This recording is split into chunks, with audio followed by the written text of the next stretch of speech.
chercher de mon âme. Ô Seigneur, soutiens ma foi. Oh oui, prends-moi Jésus, Prends-moi Jésus dans mon état. Dieu déjà soutient ma foi. oh oui, prends-moi Jésus, Prends-moi Jésus dans mon état. Dieu déjà soutient ma foi. oh oui, prends-moi Jésus, Prends-moi Jésus dans mon état. Dieu déjà soutient ma foi. Johanna. oh oui, prends-moi Sauveur, Prends-moi sauveur dans mon état. Dieu déjà soutient ma foi. Jacques, tu prends ton pas.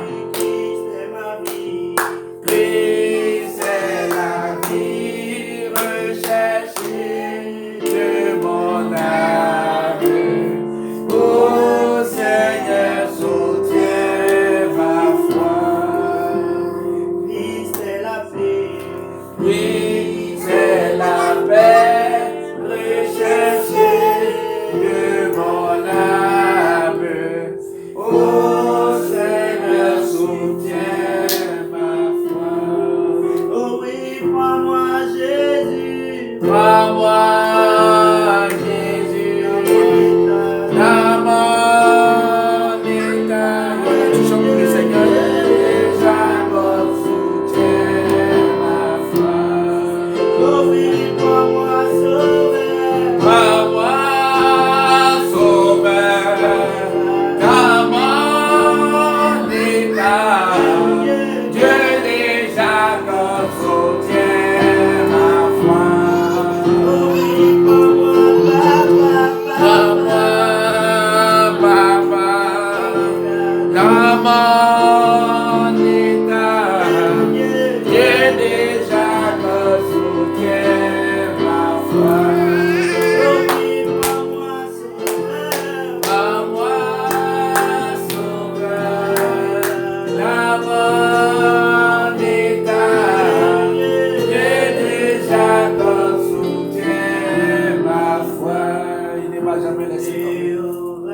Jéhovah, Est son nom. Jéhovah est son nom. Jéhovah est. Pas de distraction. Jéhovah est son nom. Faut chanter. Jéhovah est son nom.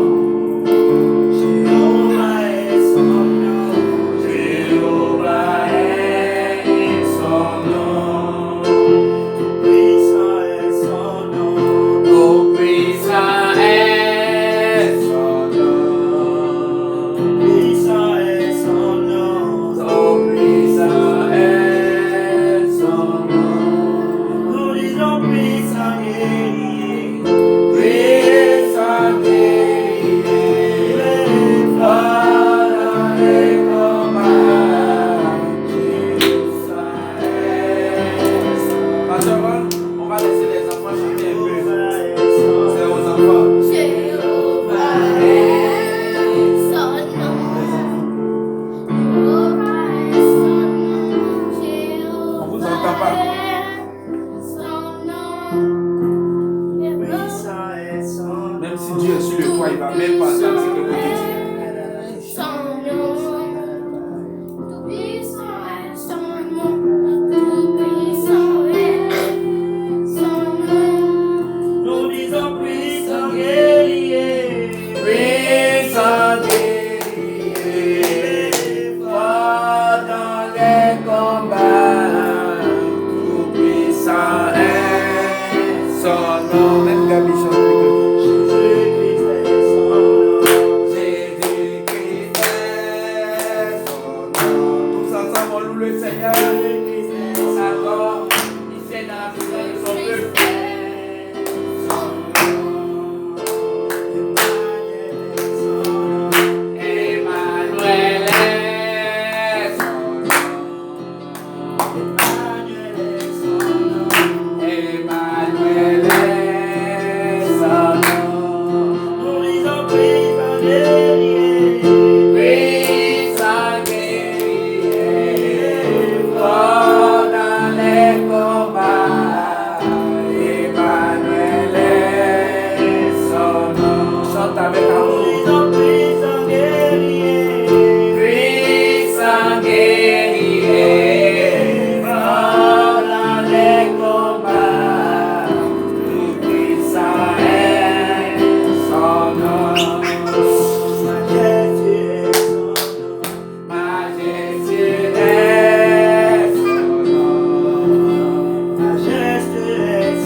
Gabi est chanteuse que vous.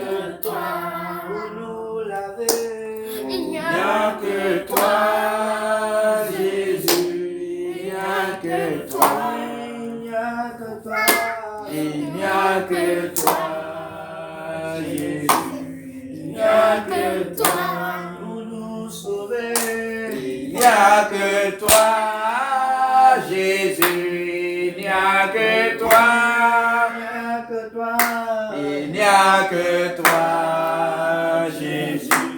Il n'y a que toi. Attaché à la croix pour moi. Attaché à la croix pour moi. Jésus a pris. Il a pris mon péché. Il m'a délivré, attaché à la croix pour moi. Attaché à la croix pour moi. Attaché à la croix pour moi. Il a pris mon péché, il m'a délivré, attaché à la croix pour moi. Il n'y a que toi, Jésus, il n'y a que toi. Il n'y a que toi, Jésus, il n'y a que toi.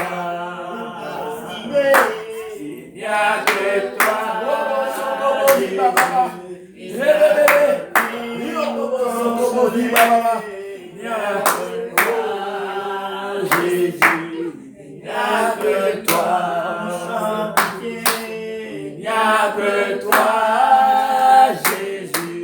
Il n'y a que toi. Il n'y a que toi, Jésus. Il n'y a que toi. Attaché à la croix pour moi.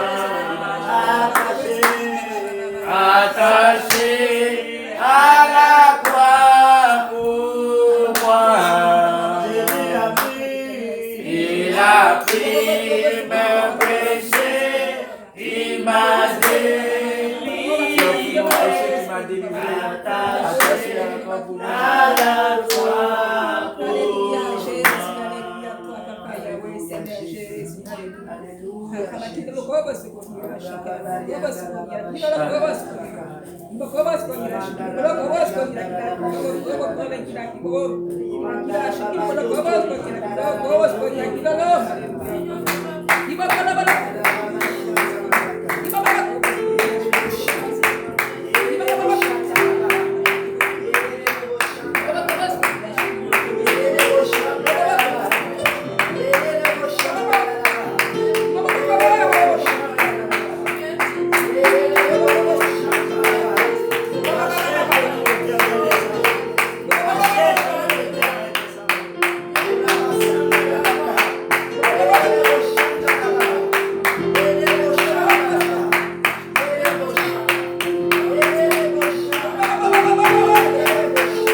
Alléluia Jésus. Alléluia Jésus. Quelqu'un peut dire rachète-moi Seigneur Jésus. Rachète-moi Seigneur Jésus. Rachète-moi, Seigneur. Rachète-moi dans ton sang Seigneur. Rachète-moi dans ton sang. Rachète ma vie à nouveau Seigneur. Alléluia Jésus. Alléluia. Nous avons besoin que le Seigneur nous rachète. Amen. Nous avons besoin que l'Éternel des armées nous rachète. Amen. Dis à ton voisin, l'Éternel te rachète. L'Éternel te rachète. L'Éternel te rachète. L'Éternel te rachète. Alléluia. Est-ce qu'on peut battre les mains pour le Seigneur?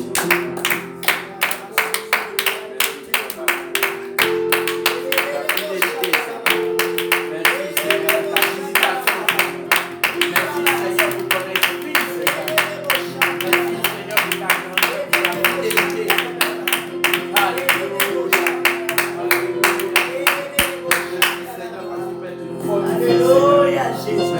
Parce que tu nous régénères. Alléluia. Dis à ton voisin, bienvenue dans notre étude biblique du mercredi. Amen. Notre étude du mercredi. Alléluia. Lui, il peut faire 4 ans.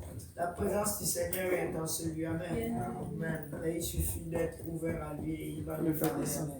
Alléluia. Amen. Est-ce que quelqu'un veut que le Seigneur puisse lui parler aujourd'hui? Amen. Amen. Alléluia. On va élever la voix tous ensemble. On va demander au Seigneur d'ouvrir nos cœurs. Amen. Éternel des armées, nous venons devant ta présence, Papa. En sachant que, Papa, sans ton esprit, nous ne pouvons pas comprendre cette parole, Papa, qui est esprit. Que ta vie vienne en nous, Éternel Père. Prépare la place dans nos cœurs afin que nous recevons ta parole, Éternel des armées. Enlève encore les iniquités, les offenses, les offenses, Papa. Oh, qui nous éloigne de toi, Seigneur. Enseigne-nous tes voies et nos oreilles et nos yeux, afin que nous puissions voir et comprendre la profondeur de ta parole, Éternel des armées. Nous prions que ton esprit vienne remplir ce lieu, Papa, et que tu nous couvres, Père. Brise tout esprit de rébellion et tout esprit de distraction, Seigneur, afin que nous puissions entendre cette parole et qu'elle puisse porter du fruit au-dedans de nous. Et quelqu'un dise au nom de Jésus. Au nom de Jésus. Au nom de Jésus. Au nom de Jésus. Alléluia. Si on peut battre les mains.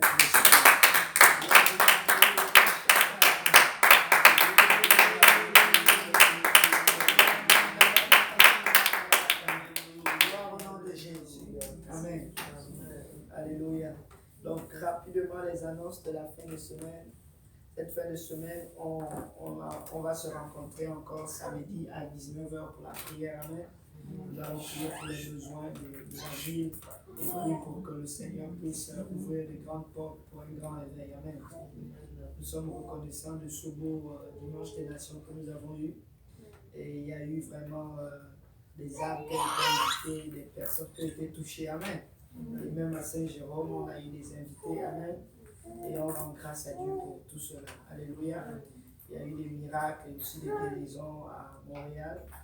Et nous rendons grâce à Dieu pour tout ça. Amen. Est-ce que quelqu'un se rend compte que l'année est déjà finie? Amen. Et le Seigneur me parlait énormément par rapport à cette année qui est déjà finie. Vous savez, le Seigneur veut juste dire à quelqu'un, refocalise-toi. Amen. Dis à ton voisin, refocalise-toi. Amen. Souvent, selon la coutume humaine, nous avons cette habitude-là de dire, bon, j'attends que la nouvelle année commence pour que je recommence des nouvelles habitudes, pour que je reprenne encore ma marche avec Dieu. Amen. Et pendant tout le long de l'année, nous avons eu, comment dirais-je, on a fait des vœux à Dieu, on a fait des projets de lire par exemple la Bible toute l'année, mais on se rend compte qu'au milieu de l'année, on n'a pas respecté ces engagements-là. Amen. Non seulement ça, on s'est rendu compte qu'au milieu de l'année, il y a eu beaucoup de combats, et des combats où nous avons perdu, et il y a d'autres combats où nous avons gagné. Amen. Et nous nous rendons compte aujourd'hui que tout cela est entre les mains du Seigneur. Amen. Alléluia. Regardez dans l'église. Chaque année, il y a certaines personnes de l'église qui viennent et il y a d'autres qui partent. Amen. Qu'est-ce qui fait en sorte que c'est ainsi dans la maison de Dieu? Que quelqu'un dise la discipline. Et la consécration. Amen. Est-ce que la parole de Dieu dit, nous allons aller dans le psaume 1, à partir du verset 1. Nous allons partager la parole du Seigneur qui dit ceci. Heureux l'homme qui ne marche pas selon le conseil des méchants, qui ne s'arrête pas sur la voie des pécheurs, et qui ne s'assied pas en compagnie des moqueurs, mais qui trouve son plaisir. Que quelqu'un dise trouve son plaisir. Mais qui trouve son plaisir dans la loi de l'Éternel et qui la médite jour et nuit. Que quelqu'un dise jour et nuit. Jour et nuit. Au verset 3 dit ceci. Il est comme un arbre planté près d'un courant d'eau qui donne son fruit en sa saison et dont le feuillage ne se flétrit point. Tout ce qu'il fait lui réussit. Amen. Tout ce qu'il fait lui réussit. Alléluia. Donc, nous sommes à la fermeture de cette année 2019. Elle a débuté et déjà elle est finie. Est-ce que quelqu'un peut me donner des événements majeurs dans sa vie de 2019? Oui. Oui, le mariage, amen. Le mariage, c'est un événement très important et on s'en souvient toujours, amen. Mais pour arriver au mariage, laisse-moi te dire que tu as dû faire une préparation. Alléluia. Tu t'es préparé physiquement, tu t'es préparé financièrement, tu t'es préparé psychologiquement pour cet événement-là. Mais laissez-moi vous dire, la parole de Dieu dit ceci. On est plus proche du salut qu'on ne l'était hier. Alléluia. Le Seigneur est plus proche d'arriver aujourd'hui qu'il ne l'était hier. Mais au courant qu'on passe le temps dans l'année, on se rend compte qu'on est de plus en plus fatigué et on est de plus en plus épuisé, alors que le Seigneur est plus proche d'arriver. C'est pour cela qu'il dit avec un ton assez triste, trouverai-je de la foi quand je reviendrai sur la terre. Amen. Donc, il y a un principe qui est très important. Le temps. Que quelqu'un dise le temps. Le temps. Le temps, comme certaines personnes le disent, le temps passe vite, on ne sait où il part. Comme de l'argent. L'argent rentre, tout de suite l'argent est sorti. D'où est passé cet argent? Et on se dit souvent, waouh, où est passé le temps? Un dicton dit ceci, le temps c'est de l'argent. Si tu perds le temps, tu perds aussi l'argent. Amen. Si tu gagnes le temps, tu gagnes aussi de l'argent. C'est un dicton mondain, mais il est vrai aussi en quelque sorte pour les enfants de Dieu. Amen. Cette citation vient de Benjamin Franklin qui dit « Rappelez-vous que le temps, c'est de l'argent. Celui qui peut gagner $10 par jour avec son travail et celui-là qui va dans les balades ou bien dans de l'inactivité pendant la moitié d'une journée, bien qu'il ait gagné 10 dollars, s'il en dépense 5 ou 1 dollar dans sa diversion ou dans son oisiveté, il ne faut pas compter comme une dépense unique. Mais il a vraiment dépensé ou jeté la moitié de son temps dehors. Il n'a pas seulement dépensé 5 dollars dans l'oisiveté, mais le temps qu'il a dépensé pour aller dans l'oisiveté, pour aller dépenser son argent, il a perdu ce temps-là pour gagner de l'argent. Amen. Donc, s'il gagne 10 dollars pour la moitié de la journée, s'il avait travaillé toute la journée, il devait avoir 20 dollars. Amen. Mais il a pris la moitié de son temps pour aller le dépenser. Et on peut dire qu'il a dépensé 5 dollars. Non. Il a perdu 15 dollars. Parce qu'il n'a pas bien utilisé son temps. Alléluia. Donc, ce dicté est autant vrai dans le monde qu'il ne l'est dans notre quête pour l'éternité. Le temps est une ressource qui fuit. Amen. Pour nous les hommes, le temps est précieux, mais pour Dieu, le temps n'est rien. Amen. Parce que Dieu vit hors du temps. Il nous accorde le temps pour nous mettre à l'épreuve et pour tirer une seule chose. Amen. La parole de Dieu dit, Dieu observe les hommes et il regarde leur cœur, il voit comment ils marchent et il voit si on le cherche réellement. Amen. Nous sommes à la fin de l'année et tous nos engagements, la majorité d'entre eux, nous n'avons pas pris le temps de les mettre en pratique. Amen. On se rend compte que le temps est passé. Et là, selon notre coutume, nous allons encore attendre la fin de l'année, attendre les événements à venir et essayer de rattraper le temps. Alléluia. Et de dire que bon, je recommence à nouveau. Mais le Seigneur m'a dit, il faut changer cette façon de faire. Que quelqu'un dit, change cette façon de faire. Refocalise-toi et anticipe maintenant le temps. Éphésiens 5, verset 16, qui est un verset que nous avons lu et que nous connaissons par cœur.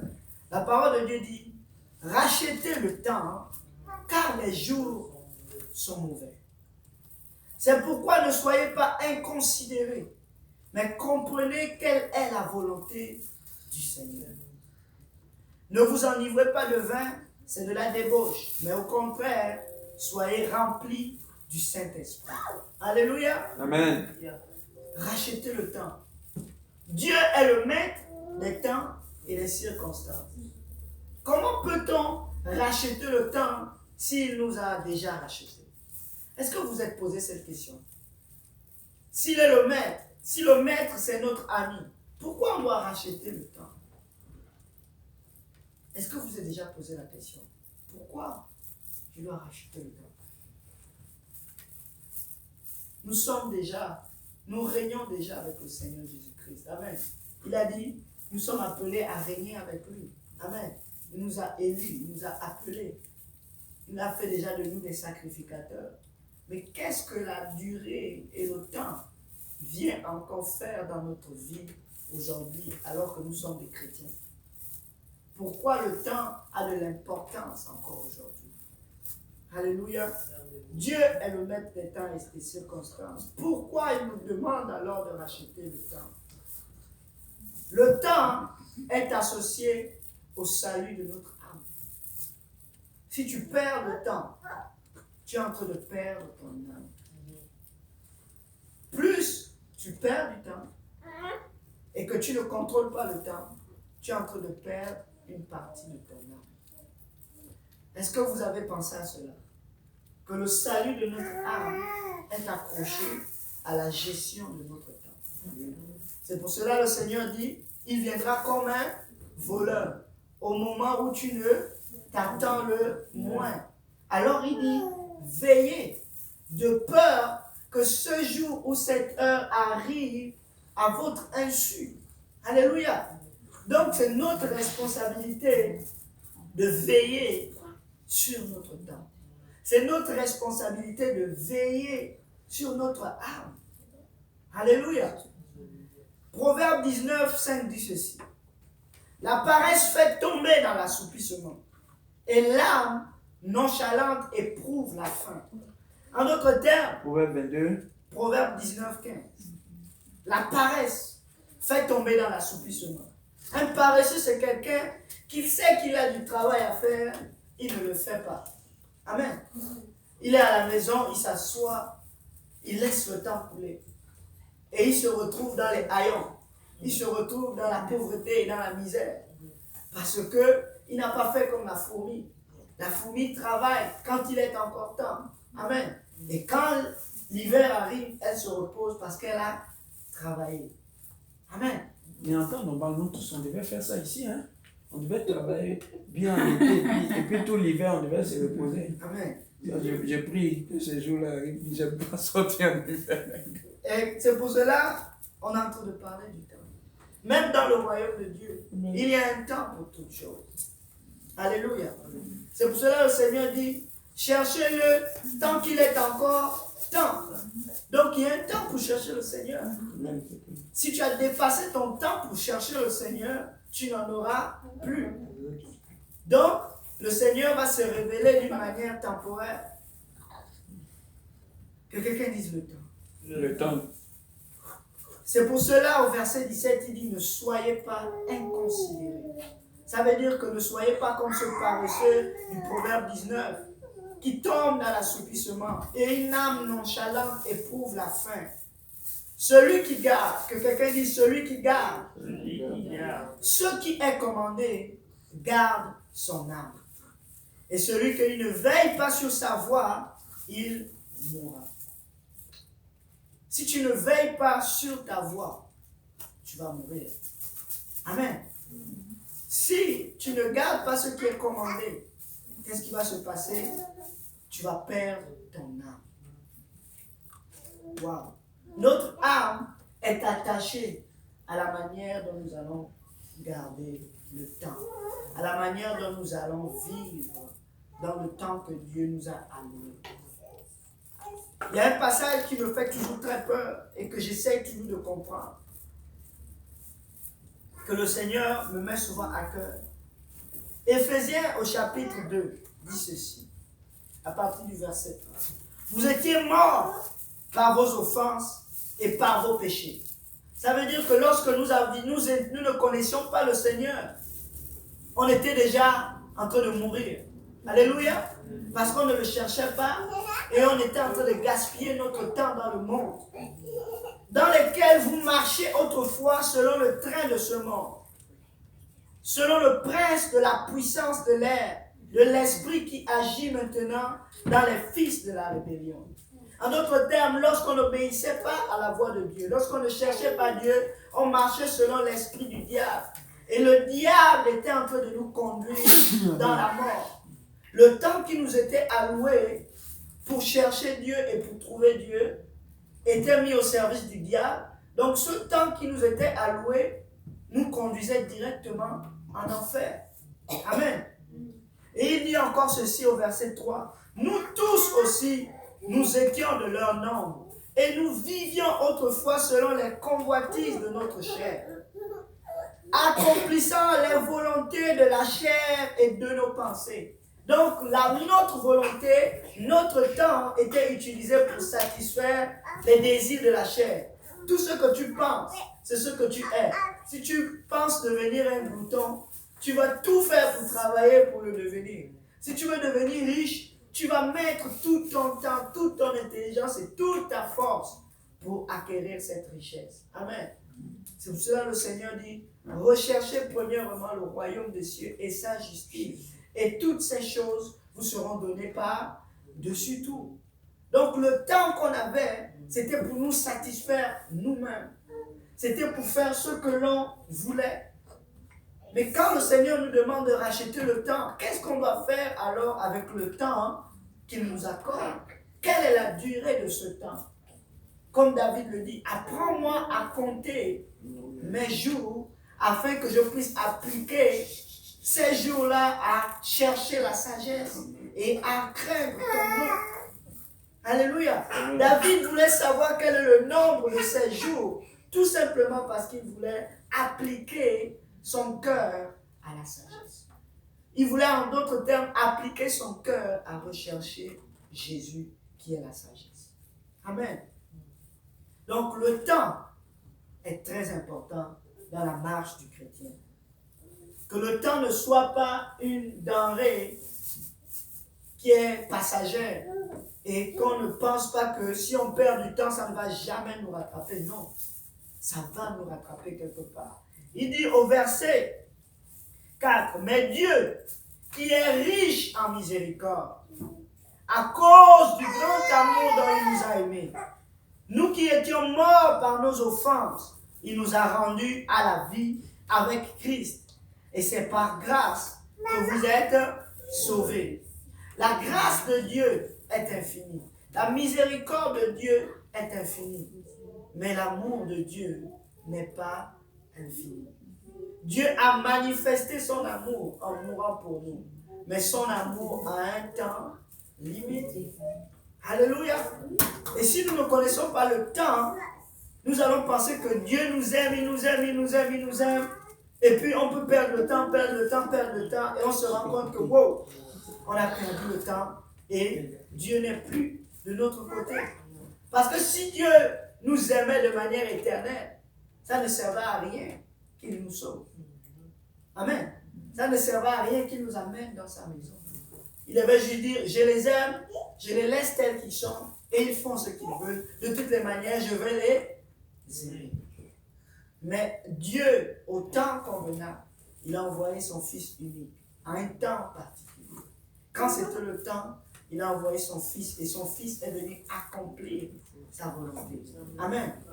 Et nous aussi, nous devons savoir quel est notre temps, et qu'est-ce que nous devons faire avec ce temps. Alléluia. Il dit encore, nous qui étions morts par nos offenses, nous a rendus à la vie, et c'est par grâce que vous êtes sauvés. Il nous a ressuscités ensemble, et nous a fait asseoir ensemble dans les lieux célestes en Jésus-Christ. Regardez, il nous a déjà ressuscités. Amen. Si tu as le Saint-Esprit en toi, tu as déjà la promesse de la résurrection. Si l'Esprit de Christ qu'il a ressuscité de mort habite en toi, sache qu'à la fin des temps, tu vas aussi être ressuscité. En d'autres termes, Dieu nous a déjà appelés, Dieu nous a déjà établis au ciel. Pour lui, tout est déjà accompli. Pour lui, tout est déjà fait. Mais pourquoi nous sommes encore ici-bas et nous avons encore le temps? Pourquoi devons-nous encore acheter le temps alors que tout est déjà accompli? Alléluia. Amen. Il dit au verset 8, car c'est par la grâce que vous êtes sauvés, par le moyen de la foi. Et cela ne vient pas de vous, c'est le don de Dieu. Amen.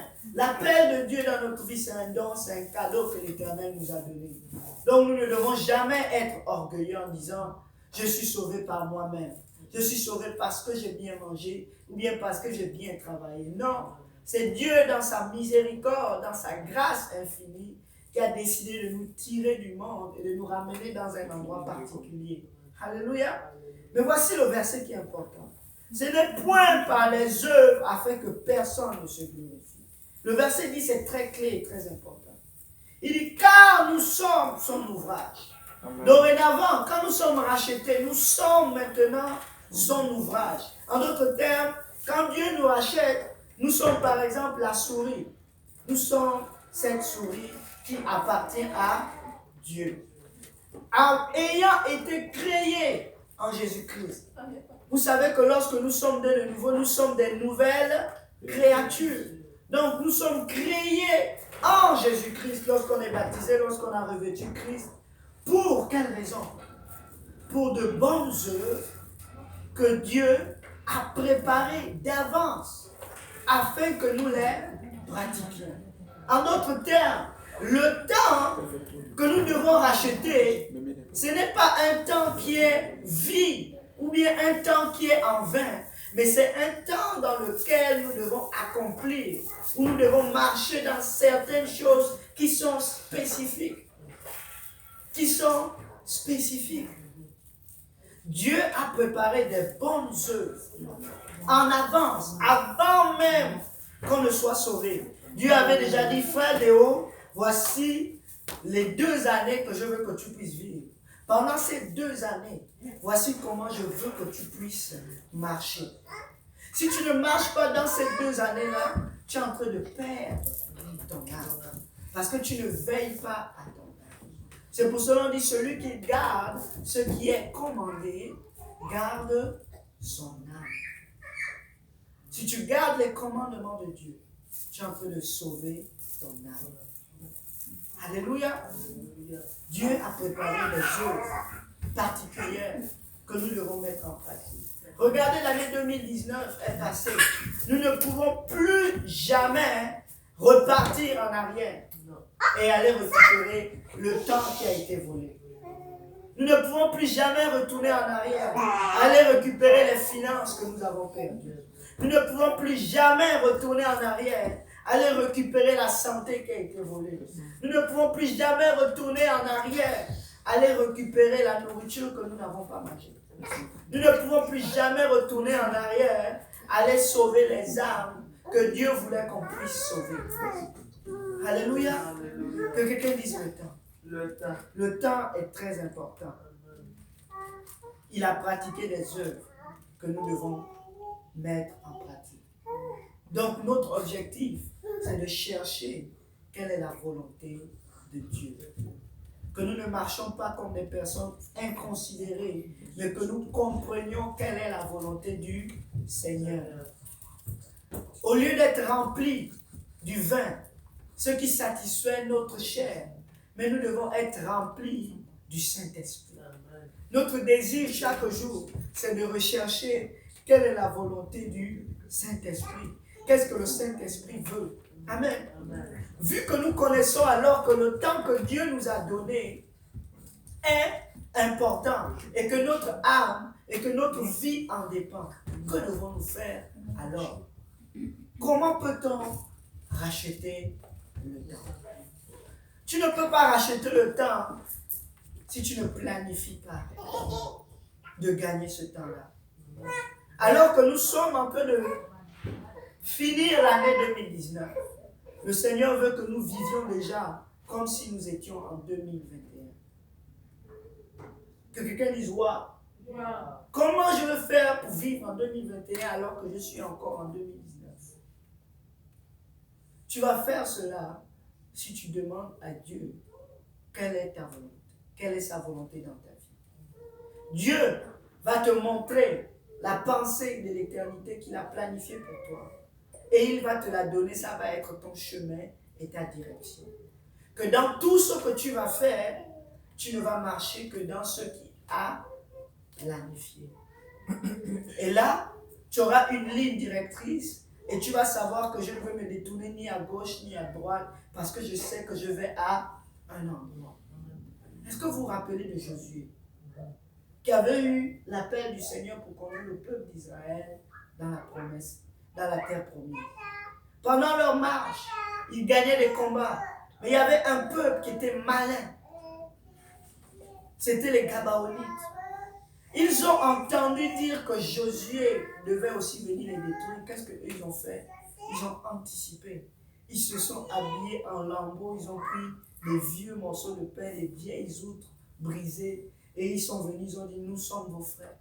Nous faisons aussi partie de vous, et nous sommes venus vous accueillir parce que nous habitons dans un peuple lointain, et nous avons entendu parler de vous. Alors prenez-nous avec vous, et faites-nous marcher avec vous.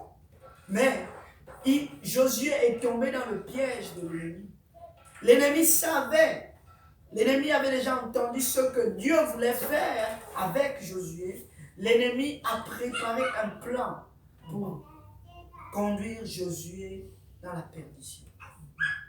Et là, le Seigneur a dit, c'est parce que tu n'as pas invoqué l'Éternel. En d'autres termes, c'est parce que tu n'as pas cherché l'Éternel. Et tu n'as pas demandé quel était son avis alors que je t'avais déjà montré la carte. Je t'avais déjà montré où est-ce que tu devais aller. Mais parce que pendant le temps que tu marchais, tu n'as pas pris le temps de consulter l'Éternel. Et voici, une partie de ton temps a été volée. Mais pour réparer cela, ça a été des années et des années. Les Gabaonites ont causé la malédiction pour le peuple d'Israël. Parce que le roi Saül est venu les détruire. Et Dieu a envoyé une malédiction sur le peuple d'Israël. Et on a cherché, on a dit, mais qu'est-ce qui s'est passé? Pourquoi? On a dit, ce sont les Gabaonites que Saül a tués, qui sont la cause de ce malheur. Donc, si on ne prend pas conscience que le temps qu'il nous a alloué, c'est pour faire des choses particulières et spécifiques, nous allons toujours passer notre temps à essayer de recoller les morceaux. On ne va pas savoir où le malheur va arriver. Mais nous allons tout simplement avoir les résultats de notre détresse. Alléluia. Amen. Regardez aussi Adam et Ève. Ils étaient dans l'éternité. Mais parce que le diable savait ce que Dieu avait planifié pour eux, il a utilisé le mensonge. Alléluia. Il a utilisé la ruse et il est venu parler à leur cœur. Il est venu leur parler hors de la parole de Dieu. Celui qui garde ce qui est commandé veille sur son âme. Adam et Ève n'avaient pas gardé ce qui était commandé par Dieu. Ils ont perdu quoi? Leur vie. Ils ont perdu l'éternité qu'ils avaient. Et nous, en tant qu'enfants de Dieu, ne nous trompons pas.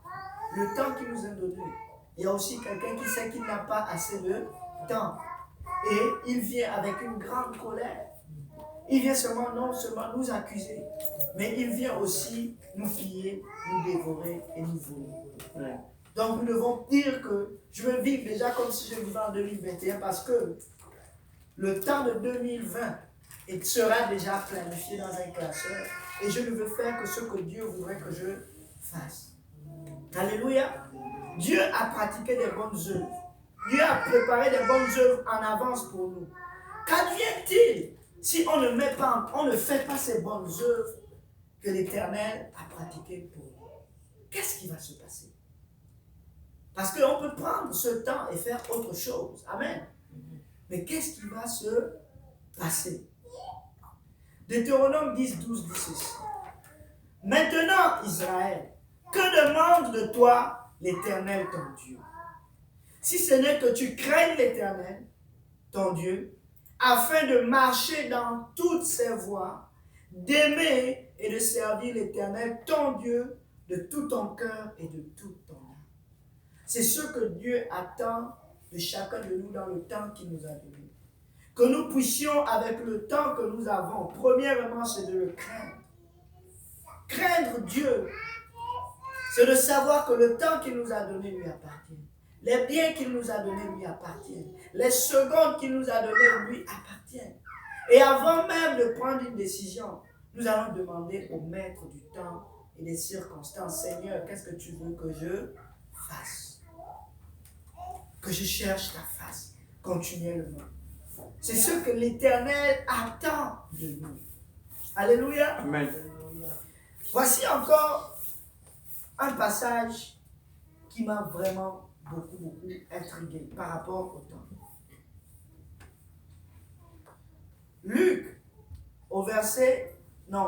Matthieu 21, verset 8, dit ceci. Le matin, en retournant à la ville de Béthanie, ça c'est le Seigneur qui a fait un voyage à Béthanie, et en retournant de cette ville-là, il eut faim. Que quelqu'un dit, il eut faim. Voyant un figuier sur le chemin, il s'en approcha. Mais il n'y trouva que des feuilles. Et il lui dit que jamais fruit ne naisse de toi. Et à l'instant, le figuier sécha. Les disciples qui virent cela furent étonnés et dirent, comment ce figuier est-il devenu sec en un instant? Il dit en d'autres termes, si vous avez de la foi, vous serez capable de déplacer une montagne d'un endroit à un autre.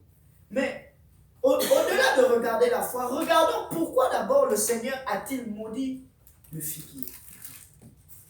Alléluia. Amen. Ce n'était pas la saison des figues, mais il a tout simplement maudit le figuier. Qu'est-ce que le figuier a fait? Au temps où le maître était venu chercher des figues,